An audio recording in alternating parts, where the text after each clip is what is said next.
Saudações, meus amigos! Vamos começar mais um Metrocast. É o terceiro episódio da segunda temporada do nosso Metrocast, o podcast que discute das principais questões sobre transporte na região metropolitana de Curitiba e também no Brasil.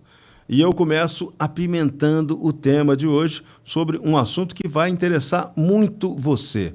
O que, de fato, poderia melhorar o transporte público no Brasil? Todo mundo faz a pergunta, mas nem sempre a resposta é tão exata. E a gente vai tentar ter ela hoje. Nosso objetivo ao longo desse episódio é entender quais são as alternativas viáveis para aprimorar o transporte coletivo nas regiões metropolitanas e, para isso, será necessário entender os gargalos, as forças restritivas e, por que não, as oportunidades existentes para promover um serviço mais eficiente ao passageiro, que é o objetivo final do sistema como um todo, e realizar o transporte coletivo de verdade, que é sempre a grande meta. Então, antes da gente entrar nesse debate, vamos ponderar o que é um serviço de transporte coletivo melhor. Bom, estamos falando do quê? De um transporte mais barato, um serviço mais barato, com mais oferta, com menor tempo de espera, com infraestrutura exclusiva? Bom, são várias as possibilidades de debate a respeito desse assunto, que é complexo, interessante e vai valer muito a pena você prestar atenção nele. Por isso, para nos ajudar a aprofundar nesse tema, o empresário de transporte da empresa São José, Dante Filho, será o nosso entrevistado de hoje. É com ele que a gente vai conversar e trazer para vocês as questões mais fundamentais do transporte coletivo. As saídas, os caminhos, elas têm, né? O que está faltando no Brasil talvez seja debate, né, Dante? Debate e integração entre os entes públicos e privados, tentando buscar sempre um entendimento melhor, e não só para o passageiro. Eu complementaria que o transporte público ele traz um benefício para a sociedade como um todo. O passageiro é o que mais utiliza, é o que sente na ponta, mas a utilização do transporte público traz um benefício social para toda a cidade e região metropolitana, onde você tem um adensamento populacional.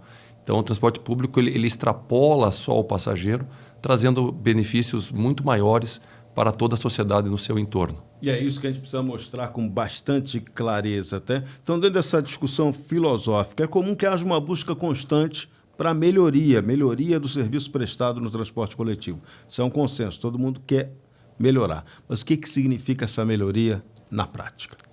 Na prática, a gente passou por um processo do Covid, então houve um entendimento melhor, e a importância do transporte público no Covid trouxe à luz ao nosso sistema, a importância do nosso sistema para a mobilidade das cidades.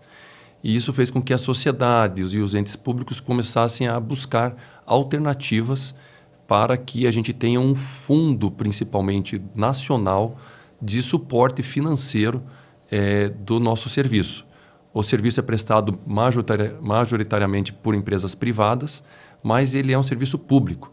Porém, o fundo de custeio para que as cidades, que são as responsáveis pela contratação desse serviço, ou o Estado nas regiões metropolitanas, carece de uma estrutura financeira estável e de longo prazo, né, envolvendo todos os entes, não só as prefeituras ou o Estado, mas também a União. A União é um ente que pode vir a contribuir muito para esse segmento, e hoje ela está afastada da contribuição para a melhoria desses sistemas tão importantes para as cidades. Caramba, então essa discussão é uma discussão que não vem não vem acontecendo, e que a gente tem que provocar ela melhor, né? Com certeza. Exato. Existe uma iniciativa da Frente Nacional dos Prefeitos e a NTU, buscando a aprovação do marco regulatório nacional para o nosso setor. Então, é importante que a sociedade se organize, verifique o andamento desse projeto, para que a gente tenha uma construção em Brasília. Então, extrapolou um pouco a municipalidade. Hoje, a gente precisa de um apoio federal para que a gente tenha instrumentos legais, financeiros, de médio e longo prazo, para trazer realmente uma segurança aos operadores e uma questão de investimento contínuo, de melhoria contínua e de longo prazo, não apenas temporal, né, principalmente na questão as eleições a cada 4 anos, isso faz com que projetos estruturantes sejam difíceis de se fazer hoje em dia no Brasil, mas que a gente tem esse fundo que suporte esses projetos estruturantes de longo prazo. Hoje, quais são os principais gargalos que a gente encontra no transporte metropolitano? Hoje, o principal gargalo é a questão da concorrência pelo espaço público das vias públicas. Então, hoje você tem um aumento grande do número de veículos e motos, fazendo uma concorrência com o transporte público. Então, essa concorrência faz com que a velocidade média de todos os sistemas caiam, inclusive do transporte público, e isso faz com que esse transporte fique pouco atrativo, fazendo com que a gente tenha uma espiral reversa, né, negativa. Então, quanto mais veículos nas ruas, menos pessoas usam o transporte público, mais veículos nas ruas, menor velocidade média para todo mundo. Então, a gente precisa que a gente priorize realmente o sistema de transporte público, dê o tratamento que é importante de priorização, tanto na questão de uso das faixas públicas, como na questão de preço e atratividade para o nosso cliente, a fim de que a gente tenha uma mobilidade maior da cidade e uma maior integração social metropolitana nas grandes cidades e capitais do Brasil. Isso reflete diretamente na economicidade, né? Porque você, quando tem uma cidade que não anda, ela acaba custando mais cara para todo mundo, porque você perde mais tempo no transporte, ele custa muito mais caro no consumo de combustível, peças, pessoas, né? Há toda uma dificuldade, né? E a gente precisa ter um sistema que consiga contemplar esse equilíbrio. A busca desse equilíbrio é que é o grande desafio sempre, né? Exato. A questão da velocidade ela é muito impactante. Um estudo, né, feito na cidade de São Paulo, quando houve a redução da velocidade média nas marginais, por incrível que pareça, o tempo das viagens caiu, né? Uma coisa que pouca gente sabe, mas você trazendo a velocidade média das vias mais baixa, você tem uma média ponderada da velocidade total melhor, reduzindo o tempo de viagem. Então, são coisas que a população não entende às vezes, mas a gente tem que trazer essa tecnicidade de uma maneira mais, talvez um marketing melhor para as pessoas entenderem a importância disso. E isso depende do poder público fazê-lo. Nós executamos, nós somos bons executores. Então, as empresas de ônibus hoje são excelentes executoras das regras e do que nos é solicitado, mas a velocidade realmente é o que mais impacta. E não é você ter um ônibus talvez até mais moderno.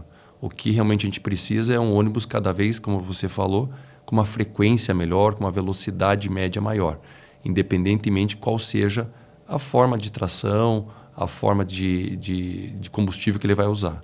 Porque, na verdade, o que as pessoas querem é chegar no seu destino da maneira mais segura, mais rápida e também mais econômica possível. Né? Isso. E, ultimamente, a gente não consegue isso. Você engarrafou uma cidade, eu sou de São Paulo, sei como é que é isso. Quando parou. Tchau. Esquece. E realmente, né, a falta dos projetos estruturantes, como a gente fala, que são projetos de médio e longo prazo, ou seja, um projeto grande, vai levar aí, no Brasil 8, 10 anos para você conseguir construir. E como as eleições são de 4 em 4 anos e não existe alinhamento das prefeituras, principalmente da região metropolitana, com o Estado, existe um descompasso, né, das eleições, esses projetos precisam realmente ter um documento, alguma formulação regional, formal, onde participaria, né, a União, o Estado e as prefeituras da região metropolitana com os empresários e com os nossos funcionários. Na região nós temos mais de 12 mil funcionários participando em conjunto, a fim de que a gente busque, nessa união, nessa uma agência, buscar esses projetos para realmente trazer melhorias para a mobilidade das regiões metropolitanas. E a gente parar com o negócio no Brasil, primeiro tinha que ter essas eleições centralizadas, eleição geral para tudo, você faria o debate organizado e centralizado num momento só.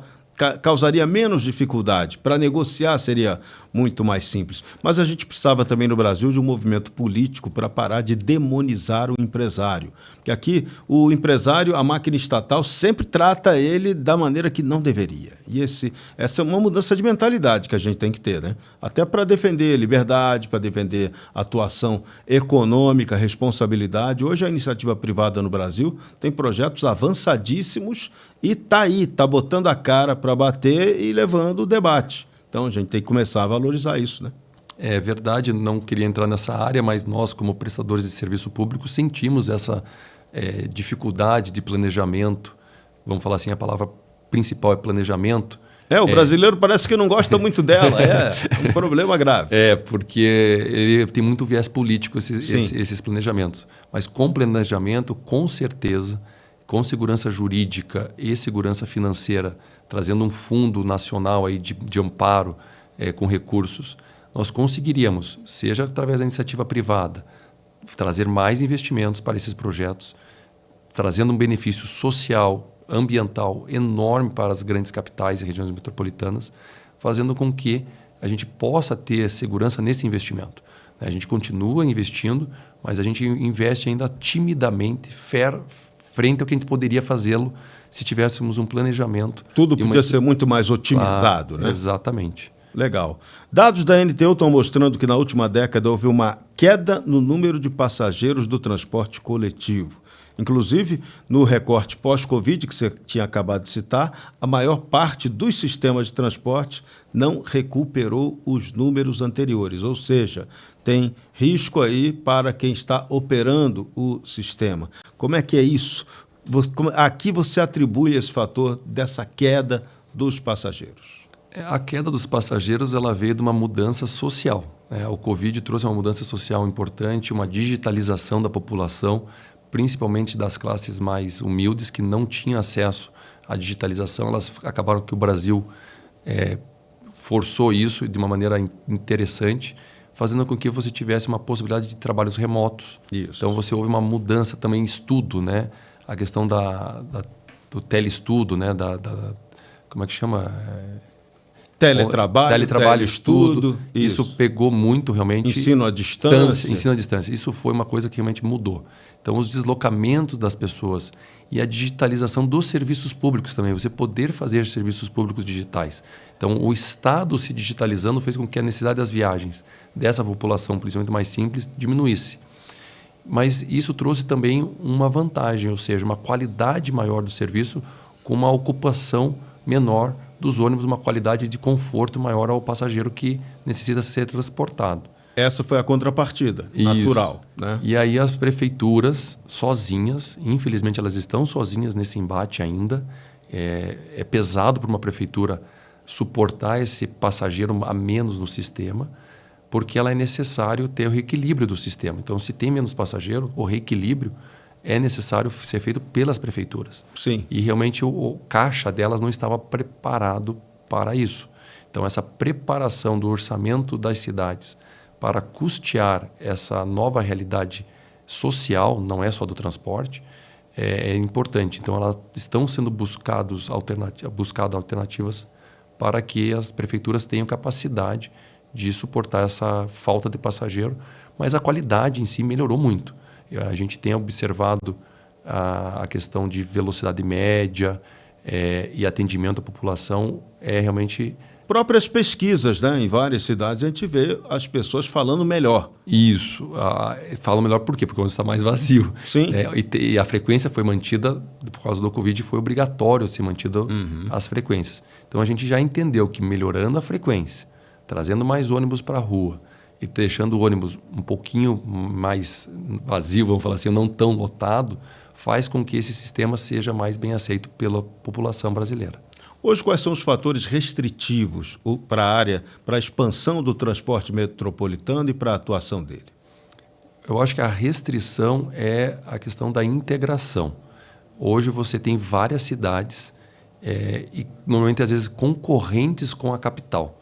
Então a capital é um polo que tem atratividade maior, mas as cidades das regiões metropolitanas têm crescido de maneira também substancial. Então você coordenar a integração entre as cidades metropolitanas e as capitais é o fator mais restritivo que nós temos hoje.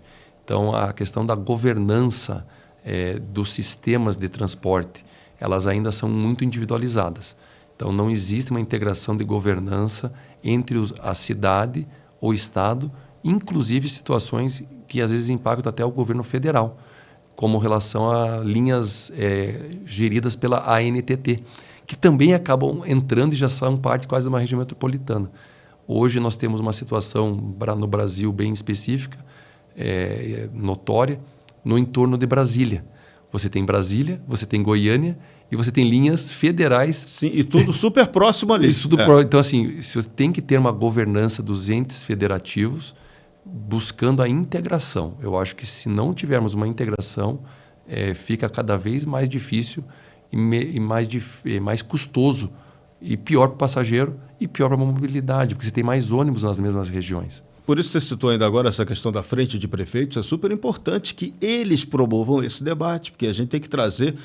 As pessoas moram nas cidades, nos bairros, é o poder local que tem que ser fortalecido e não o poder centralizado, né? Essa é uma outra visão que a gente está ganhando. Você pode até pensar um planejamento centralizado, mas ele tem que atender ao local, senão ele não funciona. Isso, e realmente a questão do entrave, né? Então, é essa gestão federativa, ou uma federação, integrar essas gestões, e a questão de você ter um valor garantido para que os investimentos sejam de médio e longo prazo.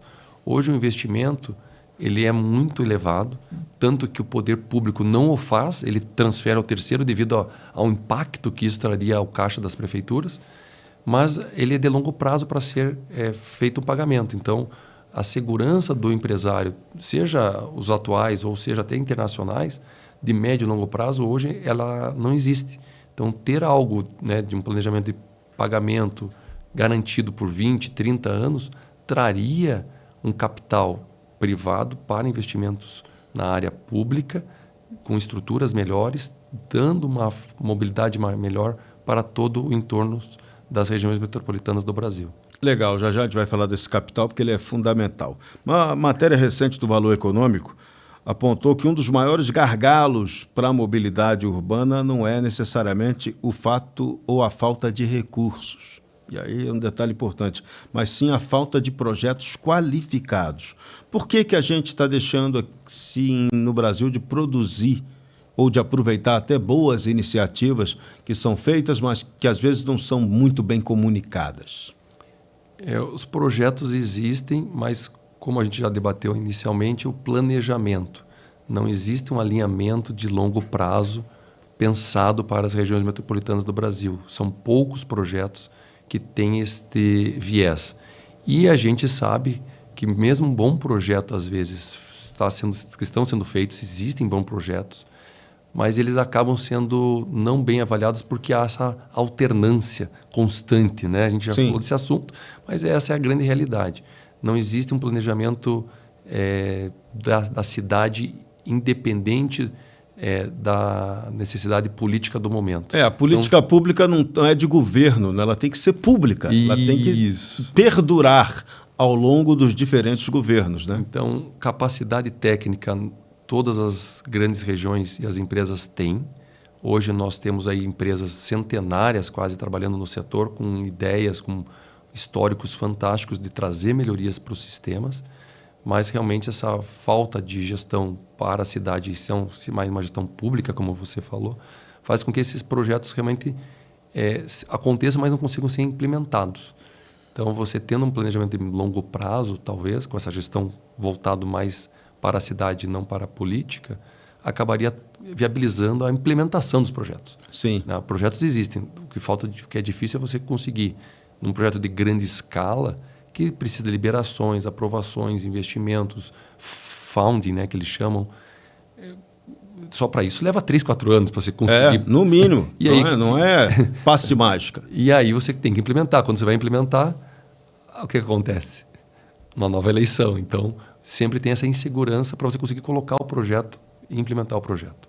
Uhum. Bom, isso é interessante. Hoje, o que a gente tem de oportunidades nessa área do transporte coletivo? O que está interessante de fazer? O que está bom para aproveitar o momento e explorar melhor e desenvolver? O que está chamando a atenção que está... Vamos lá, pega a bola e vamos fazer esse gol. É a política pública de você ter uma tarifa atrativa, né? Uma tarifa realmente não jogar todo o custo para o passageiro, que isso foi uma política de décadas no Brasil, desde a década de 60. Sempre quem suportou a tarifa e o custo dos sistemas foram só os passageiros. E a partir do Covid, as prefeituras entenderam que era importante que esse custo fosse dividido com o resto da sociedade. Eu acho que esse é o gol da vez, é realmente a gente buscar um fundo público com participação de todos os entes, não só das prefeituras, buscando sim trazer a tarifa cada vez mais atrativa, fazendo com que a gente inverta essa espiral, ou seja, deixando a tarifa baixa, a população acreditando na qualidade do serviço que nós temos aqui na região metropolitana de Curitiba, o nosso nível de serviço, quem usa o sistema elogia, inclusive. Claro, precisa de melhorias pontuais, de melhor oferta. Sim, a oferta é uma coisa que traria uma qualidade melhor, mas o custo traria mais passageiros, tirando carros das vias, ou seja, aquela disputa pelo espaço público da via pública reduziria. Quase que uma reeducação das pessoas. Exatamente. Uma readequação do modo de vida delas. Né? Exatamente. E a gente está conseguindo fazer isso. Eu acho que a gente está devagarzinho, a gente está melhorando o nosso enchimento dos veículos. Caiu o passageiro, mas ele está estável com tendências de melhorias. Então a gente tem essa tendência de melhoria contínua, pouca, mas ainda frente ao que a gente perdeu, a gente está num patamar de estabilidade com um viés de crescimento.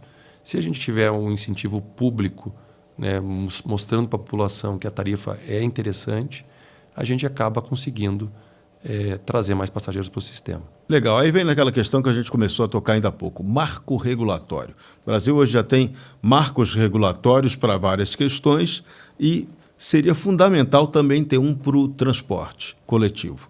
Qual seria aí a linha desse marco regulatório? O que ele tem que privilegiar para ser um marco eficiente, que funcione bem, que atenda ao setor público e privado ao mesmo tempo? Ele tem que privilegiar o munícipe. Essa é a verdade, né? Tem que pensar no munícipe, não só o passageiro. Então, o primeiro privilegiado é a sociedade que vive nas cidades, então ele tem que privilegiar o munícipe. Para que ele seja aplicável no médio e longo prazo, ele tem que ter uma segurança jurídica importante, ou seja, você ter respaldo legal para garantir que os investimentos que serão feitos nos projetos tenham retorno às pessoas ou que foram fazer esses investimentos, e a questão de transparência. Então, hoje, essa questão da gestão interfederativa não existe, ou seja, você tem uma gestão integrada de todos os entes e com transparência para todos, né? Para a sociedade, para os gestores públicos e para os empresários. Então, você ter essa transparência, esse marco legal trazendo isso, né? Essa integração, o foco no munícipe e a transparência, traria aí um benefício e uma segurança para os investimentos serem destravados. E um ponto que você tocou, né, que deveria ser a linha de toda a política pública, ter a fiscalização direta do cidadão que paga imposto. Que hoje a gente não tem, a gente terceiriza essa fiscalização, né? E no final a gente descobre que ela não é boa, que ela acaba não sendo eficiente. E se a gente passar a ter esse cidadão fiscalizando, o cara que pega o ônibus, utiliza o transporte, né, ele ser o fiscal disso, caramba, vai trazer benefícios, né? Esse ponto que a gente tem que tentar trazer para o Brasil. Essa transparência discussão que a gente vem falando, né? Que tu não acha que falam da tal da caixa preta. Isso Isso. É no Brasil inteiro. Não existe. Então, a gente poder trazer essa transparência para que o cidadão avalie o transporte, fiscalize o uso dos recursos públicos, é realmente um engrandecimento do nosso sistema. Possa trazer ideia, porque o cara, no que ele está fiscalizando, ele vai reclamar e elogiar, ele vai trazer ideia, né? E esse debate vai gerando melhoria e impressão de melhoria. O cara viu, ele deu uma ideia e foi acatada, então vai melhorar, vai ficar legal, né? E a gente tem dificuldade de fazer isso no Brasil, né? Mas isso é uma construção cultural que não é fácil. Mas uma hora a gente vai ter que chegar lá, porque não tem como fugir. Experiências estrangeiras, o que a gente tem de interessante que a gente pode trazer para cá, que ainda não trouxe e que a gente copia muita ideia que é inadequada à realidade brasileira, mas tem muita ideia que é legal, que cairia bem aqui e que talvez a gente ainda não tenha pego. O que ainda tem de bom para a gente, digamos assim, copiar como exemplo a ser seguido? O que tem se desenvolvido principalmente nos países que o transporte coletivo é fundamental e é prioritário, como na Europa e no Oriente, é a questão da priorização do transporte público frente ao transporte individual. São situações que vão chegar ao Brasil, não tem como escapar, mas que são como pênaltis à utilização do transporte individual, fazendo com que realmente fique caro para você andar de carro. Por exemplo, o pedágio urbano, né? Já existe em Londres, já existe em Paris, são valores bem altos. Cria restrições para você andar de carro em determinadas áreas. Exatamente, né? Fazendo com que você faça que a pessoa utilize, porque tem um serviço público de qualidade.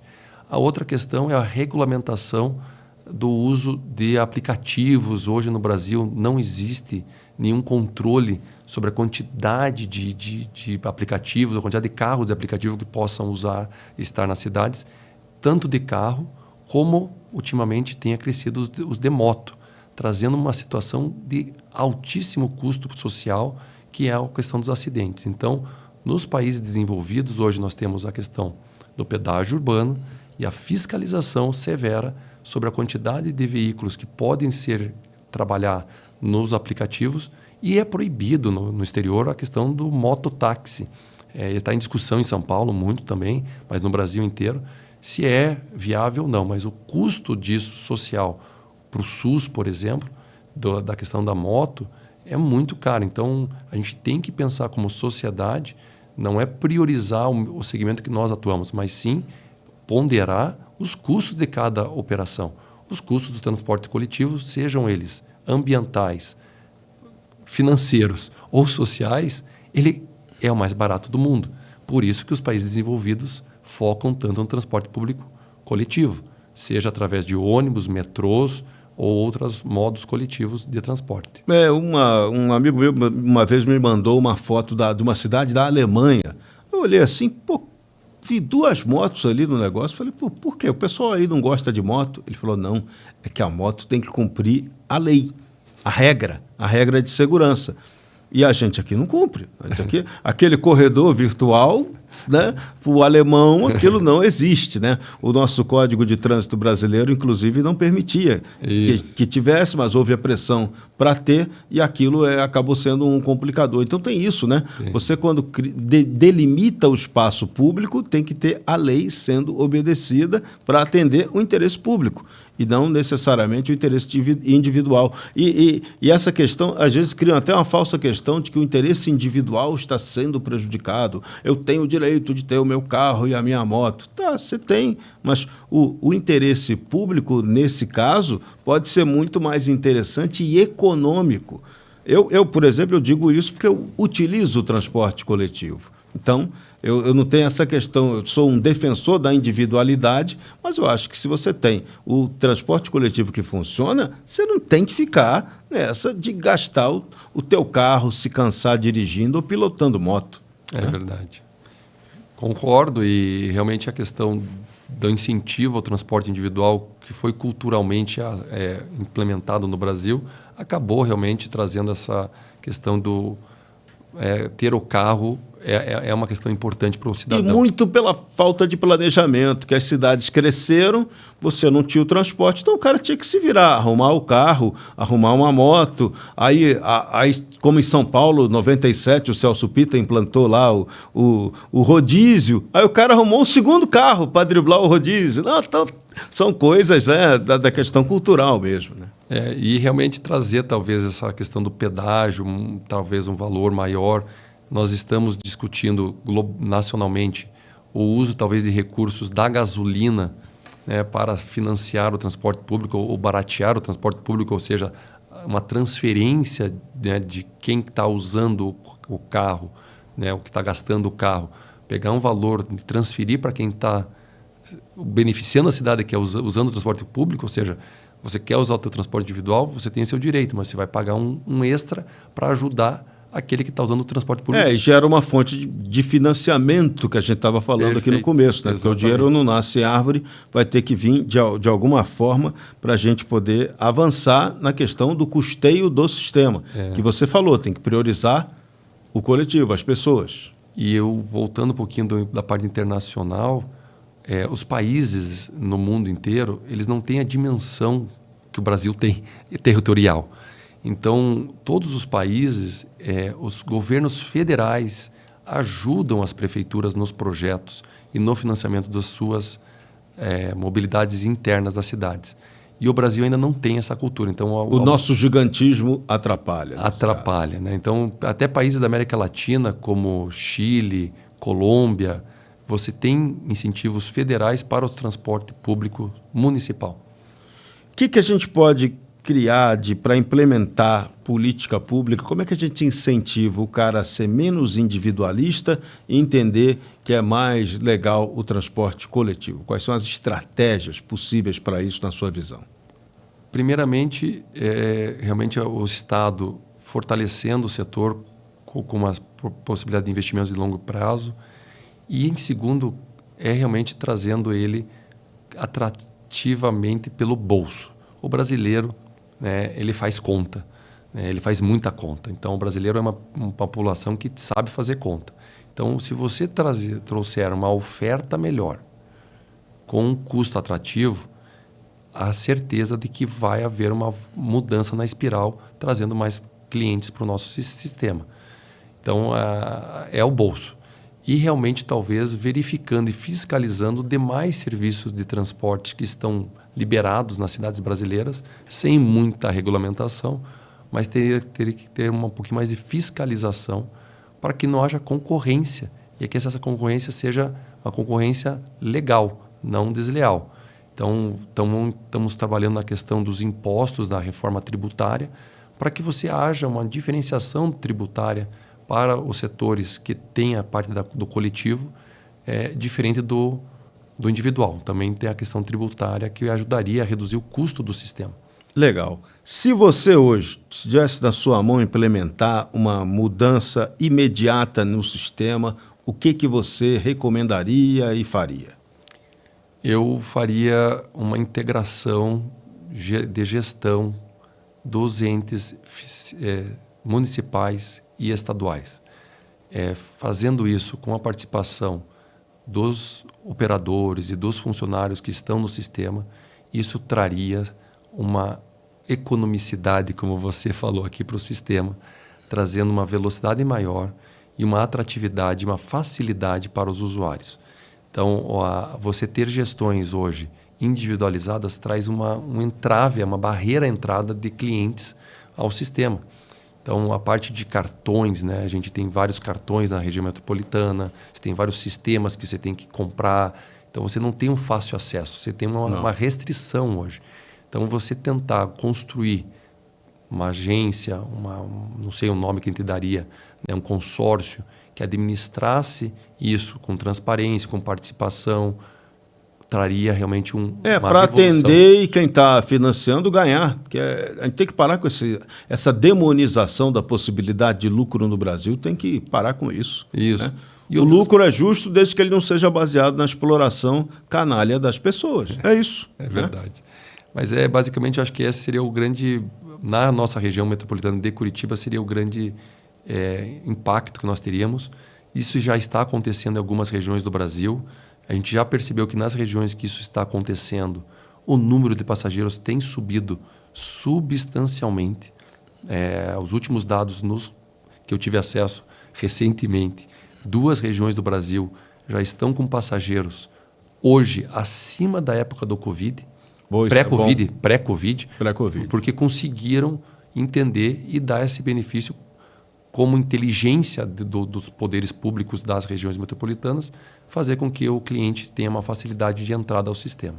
Legal. Então, para a gente fechar, 2 questões então. Como é que a gente pode arrumar mais recursos financeiros para bancar esse sistema. O dinheiro não nasce em árvore. Como é que a gente pode buscar mais recursos? E de que forma que o poder estatal também poderia ser melhor, principalmente no que você citou ainda há pouco, na questão tributária, para ter menor peso sobre o investidor, empresário dessas operações e o sistema ser bom, no fim das contas, para todo mundo, para quem usa e para quem ganha dinheiro honestamente operando. Não existe falta de dinheiro, né? Dinheiro existe para investimento no setor de transporte público. O que falta é segurança jurídica e segurança financeira de pagamento de longo prazo. Então, o que o poder público poderia fazer para destravar esse investimento? É realmente dar uma segurança jurídica com suporte financeiro, com um fundo financeiro garantidor, fazendo com que o investidor não tenha tanto receio de investir. Então, o dinheiro existe. Não existe segurança de aplicação desse dinheiro no longo prazo. Então, trazendo essa segurança, trazendo esse desenvolvimento, esse mecanismo, pode ser até com participação público-privada, tem vários mecanismos hoje, ou com um marco legal aprovado, onde você tem uma segurança maior, traria esse investimento rapidamente para o setor. Muito bem. Dante Filho, a sua saideira sobre essa nossa conversa. Que conclusão, que esperança que a gente pode levar para melhorar realmente esse sistema para as pessoas? Inicialmente, queria dizer que as empresas da região metropolitana têm um desempenho operacional fantástico. Você que não conhece nosso sistema, utilize nosso sistema. Vocês vão ver a regularidade que nós temos, a qualidade do serviço que nós ofertamos à população. E acreditamos, sim, na formulação e na aprovação, né, seja do marco legal, ou seja desse agente que vai contribuir e unir toda a região metropolitana, buscando um benefício de toda a população com maior velocidade média e um menor custo operacional para todo o sistema. Muito bem, é assim que a gente fecha o nosso terceiro episódio do Metrocast. A gente discutiu aqui as medidas restritivas que poderiam atrapalhar o setor e como a gente pode apresentar soluções efetivas para apresentar as medidas que mudam essa realidade. E os empresários daqui de Curitiba, do setor de transporte metropolitano, já estão fazendo isso e contam com o seu apoio. Querem que você vá lá conhecer, utilize o transporte, critique, avalie e vamos avançar todo mundo junto. Valeu, obrigado. Aguarde o nosso próximo episódio. A gente vai tratar de novo, sempre sobre questões do seu interesse na melhoria do transporte coletivo na região metropolitana de Curitiba e no Brasil. Todos um grande abraço, fiquem com Deus, até o nosso próximo encontro.